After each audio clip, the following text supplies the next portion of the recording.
आप ये स्नैक्स जरूर बना के देखिएगा। तो देखिए 2 रोटियों से ढेर सारे हमारे स्नैक्स बनकर रेडी हो गए हैं। तो चलिए अब हम इनको फ्राई कर लेते हैं। मीडियम टू लो फ्लेम पर हम इनको फ्राई करेंगे ताकि अंदर से भी अच्छी तरह से फ्राई हो जाएं और इसके ऊपर बहुत ही अच्छा सा गोल्डन सा कलर आ जाए। तो देखिए इस तरह से मैंने 2 राउंड करके ये स्नैक्स फ्राई कर लिए थे। आगे पीछे से पलटते हुए हम इस तरह से सारे स्नैक्स को फ्राई कर लेते हैं। अभी आप आखिर में इसका रिजल्ट देखिएगा कितने ज्यादा क्रिस्पी बनेंगे। तो देखिए इस तरह से बहुत ही अच्छा सा गोल्डन सा कलर आ चुका है।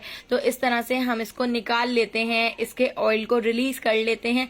इसको हम एक टिश्यू के ऊपर रख देते हैं ताकि इसका जितना भी एक्स्ट्रा ऑयल हो वो निकल जाए और उसके बाद फिर हम इस तरह से इसको डिश आउट कर लेते हैं। तो देखिए कितने ज्यादा मजेदार क्रिस्पी हमारे टी टाइम स्नैक्स बनकर रेडी हो गए हैं। तो एक बार इस रेसिपी को जरूर ट्राई कीजिएगा। रेसिपी पसंद आई हो तो लाइक, शेयर और सब्सक्राइब करना बिल्कुल भी मत भूलिएगा और बेल आइकॉन के नोटिफिकेशन को जरूर ऑन कीजिएगा, क्योंकि डेली मैं आपके लिए बहुत ही मजेदार सी रेसिपीज लेकर आती हूँ। तो उन सारी रेसिपीज का नोटिफिकेशन आपको फौरन मिल सकेगा और आप मेरी सारी वीडियोस वॉच कर सकेंगे। तो आने वाली वीडियो तक मुझे दीजिए इजाजत। अल्लाह हाफिज।